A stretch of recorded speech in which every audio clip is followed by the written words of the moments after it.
we are going to study this evening.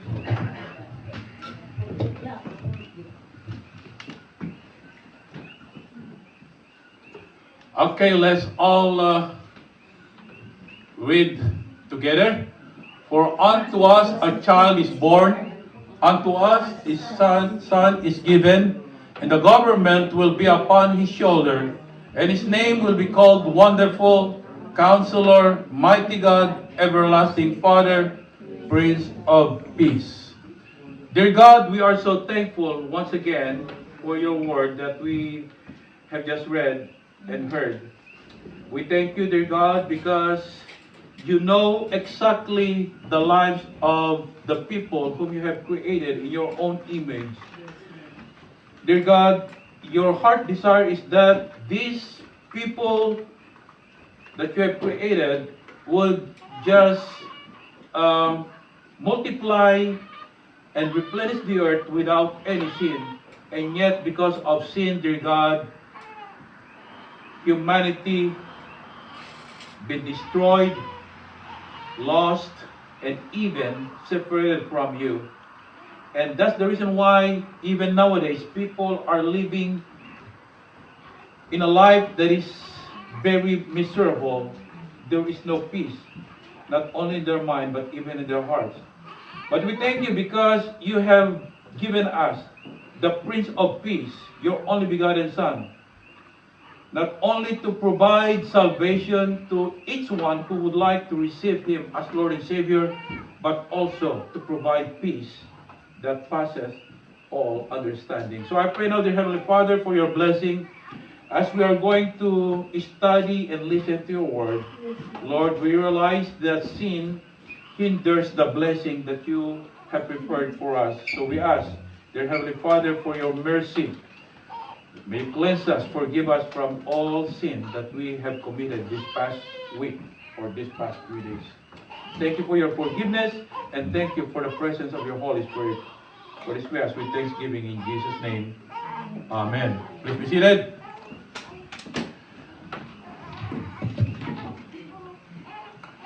You know, in our time, not only the world, but even in our own personal life, in our family, there are so many what we call things that we are fearful about, right?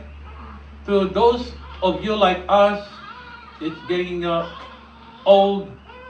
You know, we fear about our health in the future, or our situation will be. Who is going to take care of us? Who is going to provide us? Who is going to help us? Those are the kinds of things that we are fearful about. And not only that, to you young couples, young parents, you have fear about how you raise your children, how you are going to provide them, how are you going to send them to college. And you have more and other things that make you so fearful. And not only that, not only in our own lives, in our family, but even in our community. Don't you know that, like in the Big Island, it's a very great place. It's a very beautiful place. But don't you know, as you know, we believe that our island or the state of Hawaii is a very peaceful place. Yes, it is. But don't you know that there's still a lot of crimes? There's a lot of crimes. And that's the reason why sometimes we don't have this what's called the peace of mind because there are still crimes going around in our island. Don't you know the Big Island is the highest rate in human trafficking? Are you aware of that? Yes. Yes. Ado dagiti mapukpukaw mo bing at dadadagijay dadumang maabdak, ipandali sa bali nga lugar, agpukaw da. Yes, that's what is happening in our island. And not only that, you know, again, as I've said, there's a lot of many things that we are fearful about instead of having peace in our heart or in our mind. And like people, I don't know if you have watched the news or heard about that CEO of United Healthcare that's been killed, I guess that's more than a week ago in New York. You know, that's very terrible. He was walking, going to the conference that he was going to attend to. And yes, instantly, you know, the killer was behind him and shoot him. Imagine that. So there is no what we call safe place in our time. And that's why some rich people or even what do you call the politicians, they have their own security guards because they have no peace of mind. Yes, they have no peace of mind. They have their own bodyguards. They have their own bodyguards not only inside the vehicle but even behind them, even in front of them. It's a convoy. Why? It's because they are not secured. They know that anytime they are going to be what? Killed. There's no peace of mind. And in our home, we try to secure our house, our homes with a lot of security devices, isn't it? Like the Ring. What else? CCTV, right? And sometimes there's like family that has a lot of dogs, right? But it's very terrible because once the dogs barks, you, especially, you know, at the middle of the night, your sleep is so deep, and yet the dogs barking so loud suddenly, and you will hear them, and you will be terrified because you thought that there are people that are coming into your house, right? So the reason why I'm sharing this because there is no peace in our hearts, in our lives, in our community, and even in our world. You know, the verse that we have read is about the Prince of Peace, no other than the Lord Jesus Christ. And the Bible tells us that the Prince of Peace was born in Bethlehem. He's the Prince of Life, according to Acts chapter 3, verse 15. He's the Prince of the kings of the earth. One day, this earth is going to be a perfect place. There will be no more war, there will be no more trouble, there will be no more sicknesses, there will be no more violence. Can you show Revelation chapter 1 verse 5? Let's read together. And from Jesus Christ, the faithful witness, the firstborn from the dead, and the ruler over the kings of the earth, to him who loved us and washed us from our sins and his own blood. So the part there, that this firstborn from the dead, meaning Jesus Christ, because he died and buried and rose again from the dead. And it says here that he's going to rule the universe over the kings of the earth. And this is going to take place on what we call the millennium. The millennium is the 1,000 years reigning with Christ, and it's going to be a perfect world. It's going to be a perfect government. There will be no corruption. There will be no more violence. There will be no more war. And again, it's going to be a perfect government. Are you looking forward for that kind of government? Amen? Awan kung tidanak tayo nagbayad ti taxation. We don't need to worry about paying taxes. Right now, you know, to tell you honestly, we're still paying taxes. Isn't it? Like you. Whether you like it or not. If you are employed, you're still paying taxes. And again, not only that Jesus Christ is going to rule this universe for 1,000 years, but after the millennium, the Bible tells us that the New Jerusalem is coming down out of heaven, because this earth is going to be destroyed. It's going to be melted with heat, and all the things that are in this universe are going to be destroyed, and God is going to what? Create a new heaven and a new earth. And again, it's going to be a great one because there will be no more death, no more crying, and no more sickness. Wow! Nagmayatay. And I would like us also to know, my beloved, that there are three dimensions of peace. There are three kinds of peace that the Bible talks about. First, peace with God. We will learn that in our main topic. And not only peace with God, but even the peace of God. So there's a difference between peace with God and the peace of God. And the third one is peace on earth. Peace on earth. So the first one, peace with God. According to Romans chapter 5, verse 1, let's read together. Therefore, having been justified by faith, we have peace with God through our Lord Jesus Christ. Ngarud, babanti pa nakapalintag tayo, babanti pa mati, adaan tayo, iti panakikapya, iti Diyos. Babanti na po tayo ng Hesus Kristo. The reason why it says peace with God is because in the first place, we didn't want God. We are what we call enemy of God or enmity against God. Why? Because the Bible tells us in the book of Romans chapter 8 that the carnal mind is enmity against God. Kung natin tinukano nga dagitili na lasag iti panagpampanunod na dagdisa nga namati kini Apo Diyos kuna na may bumusog na may kontrata ni Apo Diyos. In the first place, we hate God. We don't want to hear about God. We don't want that people share to us about Jesus. We don't want to do the things of God. We only want to do our own things or agenda. Isn't it? That's why it says carnal. Living in the flesh instead of living in life with God. So we are enemy. We don't want God. We enmity against God. That's what it meant. So peace with God. Millions have sought peace with God. They try religion. They try a lot of things about religion. And they try to be the greatest person they can be by doing good works. Those things are good and great. Like rich people, billionaires, millionaires, they're doing good. Because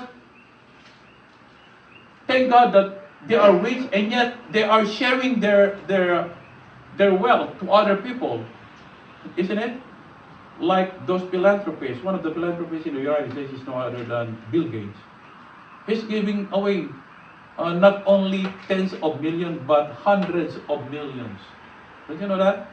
Not only in the United States but even in Africa or outside the United States. That is good.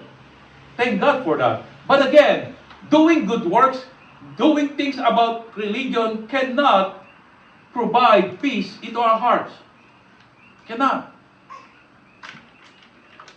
And we thought that even like going to church, coming to church is good. But if you think that coming to church can make you or can provide you peace of mind, we are wrong. You got it? Because what makes us peace with God is we need to say to God, God, I'm a sinner. God, I'm lost. God, I'm going to bound in hell throughout eternity. I am nothing. I'm bankrupt. I have sinned against you. And with that, because God loved us so much, He didn't want us to be separated from Him throughout eternity. The Bible tells us that He provided a way for you and for me to be reconciled with God. And the great gulf, or meaning the great gap between sinners and holy God, being bridged by Jesus Christ through His death on the cross. Remember when Christ hung on the cross, the first word that He expressed or uttered was this: Father, forgive them for what? They didn't know what they are doing. Ama, pakawanamidata ni Romeo, hat nangamutir aramido natin kariti aming nga tattao. The reason why men didn't know what they are doing because they ignore God.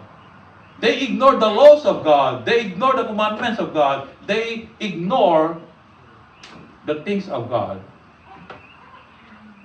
So the gulf or the gap bridged by the cross through Jesus Christ. The Bible tells us that Jesus paid our debt of sin. Isaiah chapter 53, can you please show us that? 5 to 6, let's read together. But he was wounded, it talks about Jesus Christ, for our transgression. He was bruised for our iniquities. The chastisement for our peace was upon him. And by his stripe we are healed. All we like sheep have gone astray. We have turned every one to his own way, and the Lord has laid on him the iniquity of us all. Iti last part na ko na ito nga nagturong tayo iti sagtunggal men sa kadal, nagturong iti bugbukot nga dalan, ngem ti Apo impatay na kung kuana dagiti aming nga basbaso tayo. So this verse talks about the Lord Jesus Christ. He is the one who suffered for our sin. Amen? He paid our debt of sin. We cannot pay. No amount of good works can pay this debt of sin. Only the Holy Lamb of God can provide the payment of our sin. Can you say amen? That's the reason why the Son of God, the Word, the Bible tells us that the Word who became life or light came into the world so that we can become a children of God. Amen? So He paid our debt of sin. He broke down all barriers. There's a lot of barriers in our lives in order that we cannot go to God. Jesus Christ came to break down those walls or barriers so that we can go to God. In the Old Testament, when the people or the Jewish people would go to the temple and bring their sacrifices, it's only the high priest who could go to the what? Where? The holy of holies, behind that curtain. He took the sacrifice of the worshiper, and if God accepted the sacrifice of the worshiper, God is going to be happy by not allowing the priest to be what? Dead in the spot. But if the worshiper is not worthy and God did not accept his sacrifice, even the priest is going to what? Die or strike down. But thank God, because when Christ died, the Bible tells us, when the world became dark for 3 hours from midday to 3 o'clock, the Bible tells us that the curtain, the barrier on the temple, being broke and separated, meaning it opened. It opens for us, for me and for you to go to God directly without any animal sacrifices, because the sacrifice that already allowed us to go to the Father is Jesus Christ. That's why Jesus said, I am the way, the truth, and the life. No one comes to the Father except through me. So He broke down, or He paid all our debt of sin. Ephesians chapter 2. Let's read together. That at that time you were without Christ, being aliens from the commonwealth of Israel and a stranger from the covenant of promise, having no hope and without God in the world. But now in Christ Jesus, you who once were far off have been brought near by the blood of Christ. For He Himself is our peace, who has made both one and has broken down the middle wall of separation, having abolished His flesh the enmity, that is, the law of commandments, contained in ordinances, so as to create in Himself one human from the two, thus making peace, and that He might reconcile them both to God in one body through the cross, thereby putting to death the enmity. And He came and preached peace to you who were afar off, and to those who were near. For through Him we both have access by one Spirit to the Father. So it talks about the barriers. God took all those barriers through Christ. He broke those barriers so that we can go straight to God through Jesus Christ. And also Colossians 1:20. Let's read together. And by Him to reconcile all things to Himself, by Him, whether things on earth or things in heaven, having made peace through the blood of His cross. So again, this verse talks about that God made through Jesus Christ, made peace through His blood. Because there is no other sacrifice God accepted but only the blood of His begotten Son, the Lord Jesus Christ. So we find peace with God through faith in Jesus, not faith in religion. You know, it's so sad that people think that they can be saved by what? Having religion. And some would say, I began with this religion. Since my birth, I'm going to die with this religion. It's good if it is a true religion. But the bad news is that they're not preaching, they're not teaching the truth about Jesus Christ, about salvation.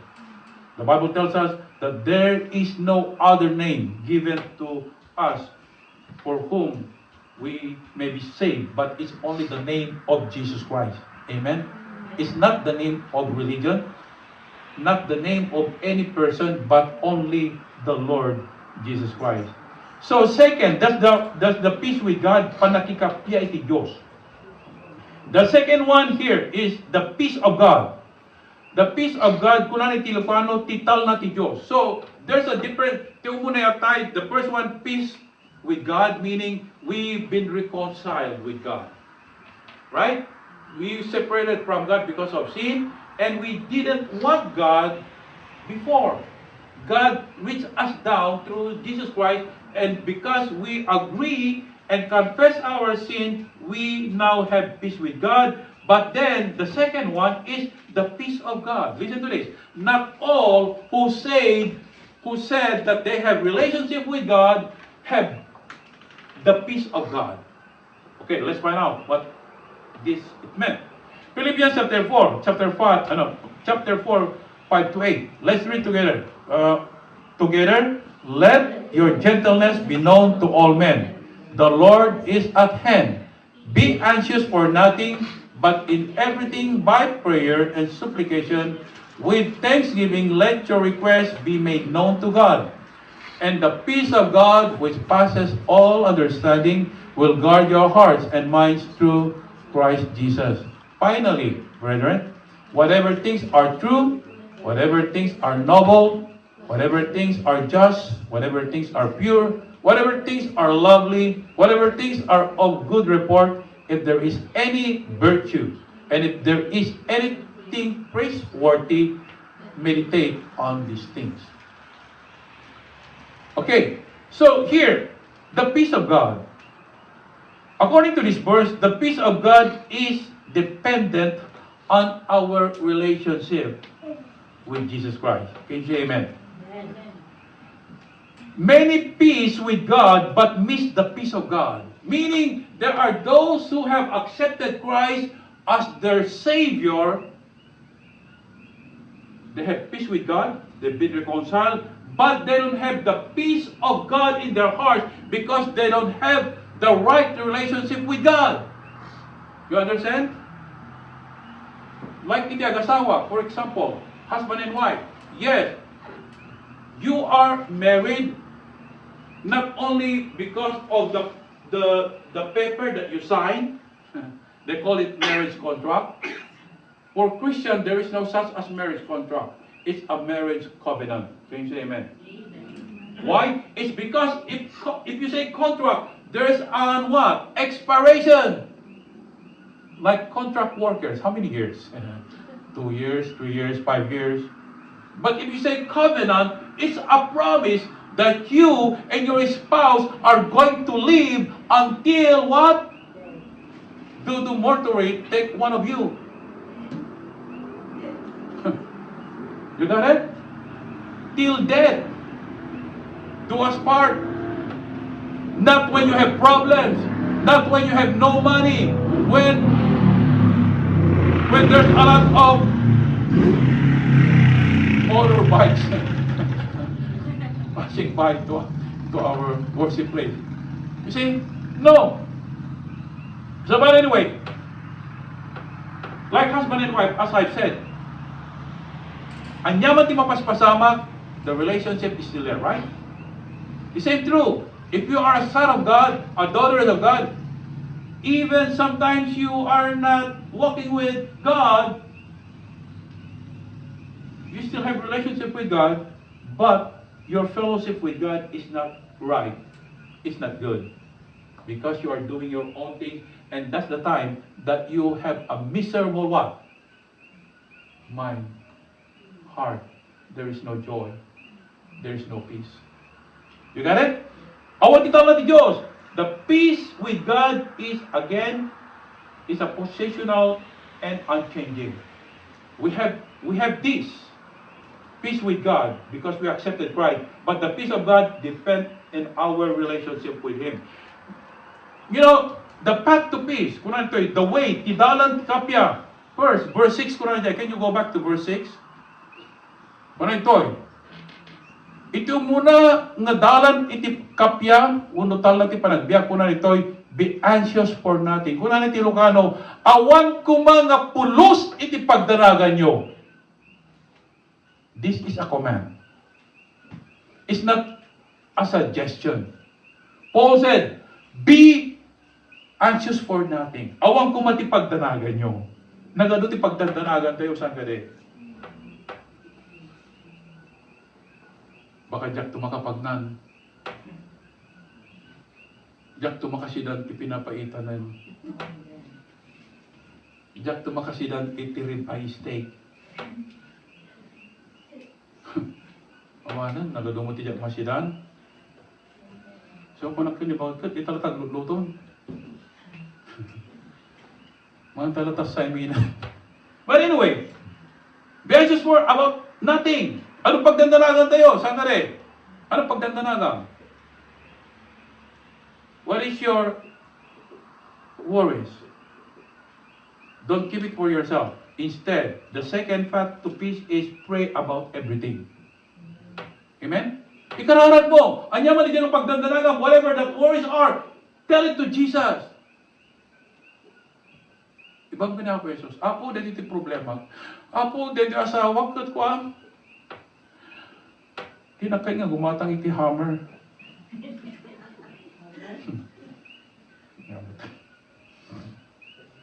Dinakay nga gumatang iti BMW.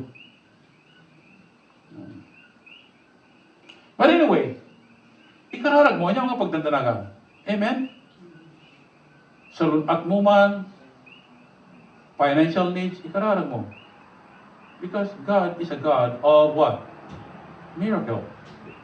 He promised that He's going to provide our needs. As long as we seek His kingdom first, He provides. Amen? Yes. The Bible tells us, the Lord is my shepherd, I shall not want. Meaning, because the Lord is my provider, He's my shepherd, I'm not going to lack anything. Because He's going to provide everything I need. Can you say that? So, why worry? Don't worry, my dear friends.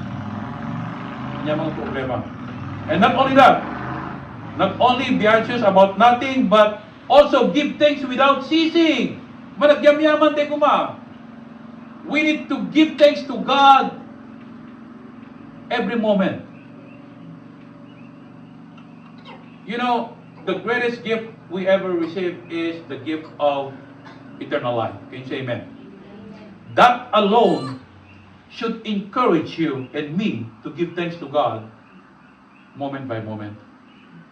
Because Jesus said, for what shall it a man profit if he shall gain the whole world, getting all the money, the gold of this world, and yet loses his own soul? So the greatest gift that we ever receive from God is the promise of eternal life, forgiveness of sin, salvation in Christ Jesus. Again, that's enough for us to be thankful every day. Amen? Give thanks without ceasing. You have a problem with your spouse? Just give thanks to God.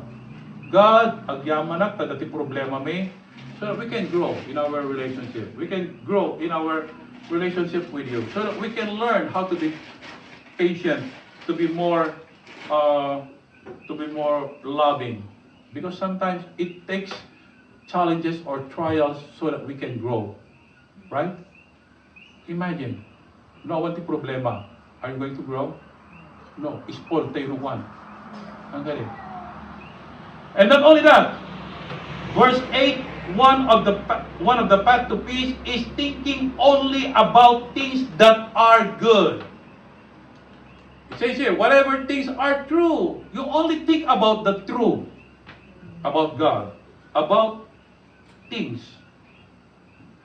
Noble, nataknang ko ng Ilocano. Whatever things are just, like tinalintel, whatever things are pure. So meaning, be positive. Instead of focusing on the negatives or the problems, we need to focus on all the good things that God has already given us. Amen? Amen. No medyo, ano pa nakaburod mo tayo pa nagbiag.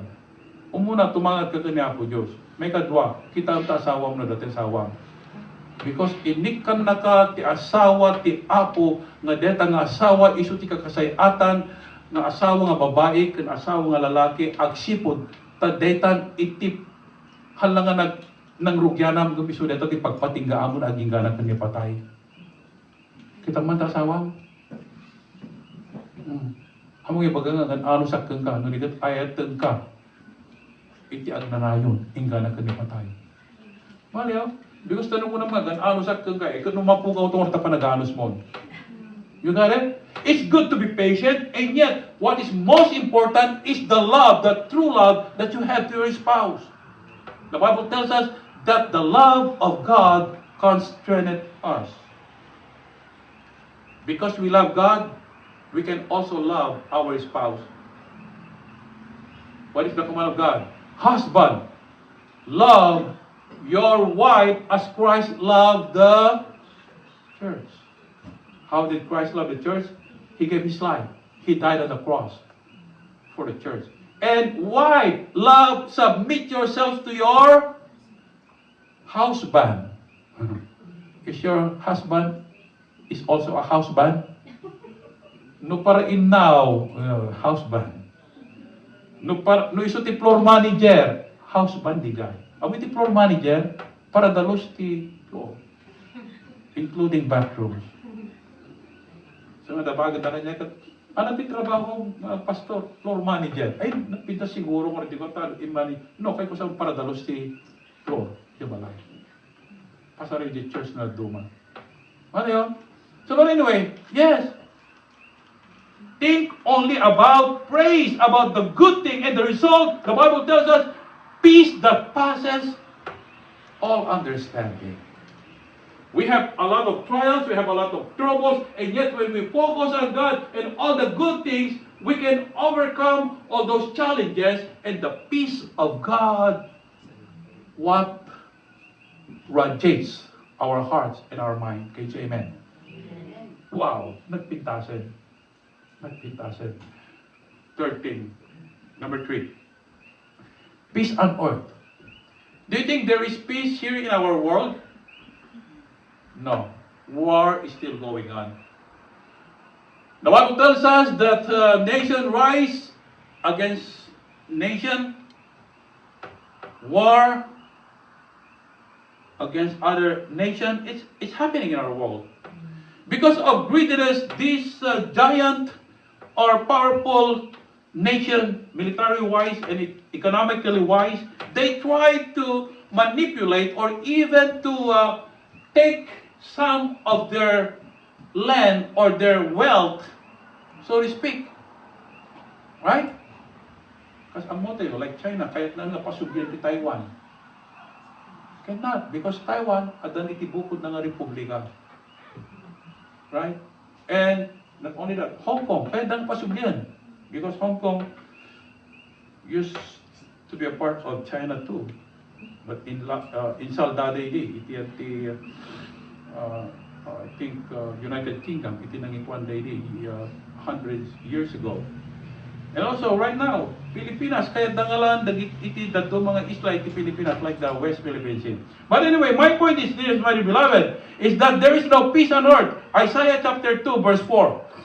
Let's read together. He shall judge between the nation and rebuke many people. They shall beat their swords into plowshare and their spears into pruning hooks. Nation shall not lift up sword against nation, neither shall they learn war anymore. So, ibagbaga ito, there is going to be a peaceful life here on earth. Are you not happy? Peace on earth. Luke chapter 2, verse 14. Can you show the verse? When Jesus was born, the angel of God proclaimed, saying, Glory to God in the highest, and on earth, peace, goodwill toward men. I want us to realize that the Jewish people, they have no peace for more than 400 years because they didn't have any kings for 400 years. So there's no what you call good government, good rule of law. That's why the Jewish people, they were longing for a leader, a king, to rule over them. And yet, there's none. Until Jesus Christ was born and the angel said, peace on earth, goodwill toward men. He gave this good news to the shepherd, the pastor, not to the priest, but to the shepherd. So here, according to this verse, that this peace awaits the kingdom. What kingdom talks about? It's about the kingdom that Jesus Christ is going to establish here on earth. That is what we call the millennium.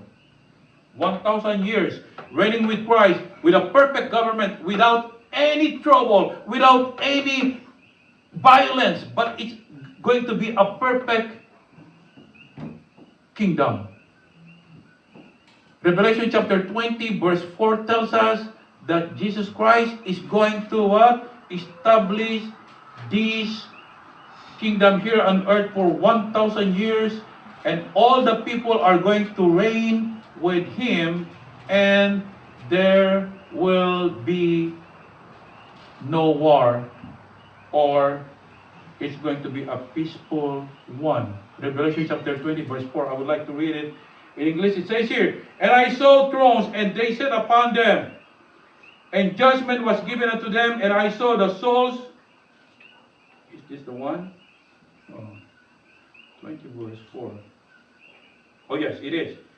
And which had not worshipped the beast, neither his image, neither had received his mark upon their foreheads, for in their hands, and they live and reign with Christ 1,000 years. Wow, 1,000 years reigning with Christ. So dito di ba nakapsat nga it's gonna be a peaceful kingdom. Nga wanton iti gubat. There will be no more war, and even the animal. Don't you know that here, you know, we want to go and what it called experiment or want to visit this forest, but you know sometimes we don't want to go because there are what? Wild animals, right? They're not friendly. In the Philippines, there's a lot of snakes.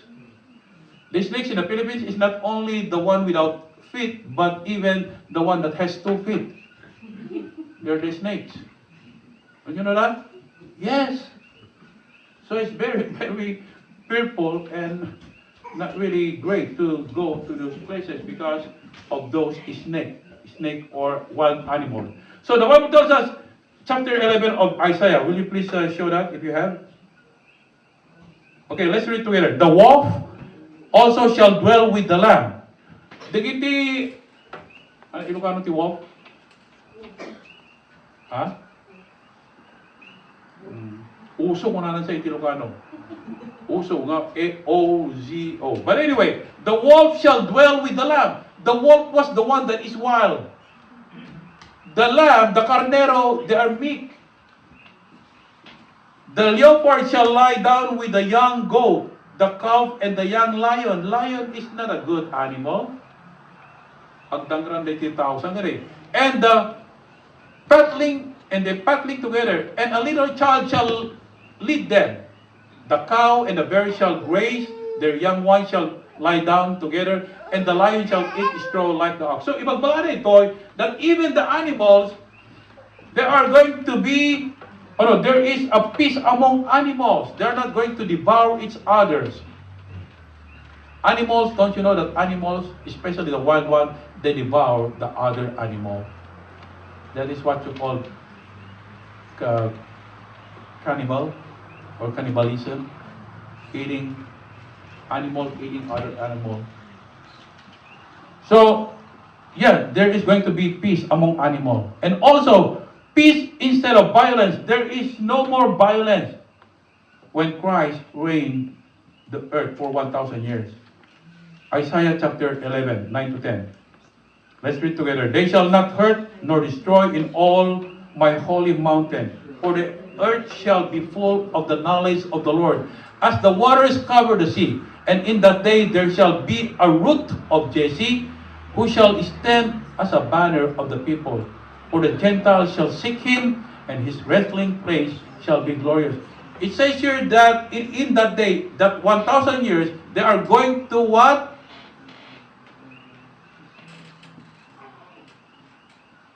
There shall be a root of Jesse. Meaning, who's Jesse? Jesse was the father of David and the other brothers.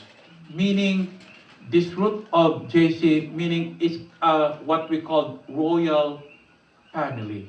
Because David became what? King of Israel. So, ipapawat na itigapsat nga adanto iti magkungkuna nga peace instead of violence. Wow. What a perfect world. What a perfect world. And not only among the people, but even in nature. Isaiah chapter 35, 1 to 2. Let's read. The wilderness and the wasteland shall be glad for them, and the desert shall rejoice and blossom as the rose. It shall blossom abundantly and rejoice, even with joy and singing. The glory of the Lebanon shall be given to it, the excellence of Carmel and Sharon. They shall see the glory of the Lord, the excellency of our God. Okay, before the verse 7, it says here that even the desert, the wasteland, shall be glad for them. Why? Because the desert shall rejoice and blossom as the rose. Disyerto, awan ti kayo na. Awan ti dano. Maya, nagmuna na ito nga agragsak na ito. Muna na iti other book of Isaiah that the desert, you will see rivers in the desert. Wow! So meaning, this desert will become a productive one. It become a forest, bearing fruits, bearing good fruits, and other animals in the in this forest. That's what it talks about. You see, and it shall blossom abundantly and rejoice. So meaning, my dear beloved, that even in nature there is going to be peace. Right now we have a lot of what? Natural disaster, because our nature is not perfect. Right? Typhoon, hurricane, earthquake, heat wave, climate, because of climate change, too cold, too hot, the water is rising, and it's a very catastrophic one. But again, one day, as the angel of God promised to Mary, that this baby, this Son of God that was born, is going to provide not only peace to individual, but peace on earth. And I believe, my dear beloved, that the best is yet to come. All I want you to do now is to wait patiently till the time comes that God is going to take us to be with Him. And the Bible tells us that we are going to be with Jesus throughout eternity. Do you long for peace? Do you want peace? Then ask God. If you haven't received Christ yet, then ask God to forgive you, cleanse you from all sin. If you already have Christ in your heart, then just continue to have a good fellowship, relationship with Jesus Christ. Again, someday He will bring peace to this troubled world, and it's going to be a perfect world again. Dear Heavenly Father, again, we are so thankful for allowing us to hear your word. Yaman kami amat, pudulaunay nga nilang Apo Jesus, makitid ka na kami itikapya. At si puti sunag iti prinsipe itikapya. I pray now, dear God, that may you bless us, continue to instill into our mind all the things that we have learned and heard. If the teaching of your word, dear God, is not so clear to some of your people, I pray that your Holy Spirit will continue to explain it to them, the meaning of all these things that we have heard. May you bless us continuously as we are celebrating, oh God, this Christmas, the birth of Christ, that we should not be distracted with anything around us, but we should be focused on Christ alone. Let it be, dear God, that we can share the message of Christmas, that God loves them, that God wants them to have eternal life by allowing Christ to live in their hearts, repenting of their sin, and living for your honor and glory. So bless each one of us now in Jesus' name. Amen.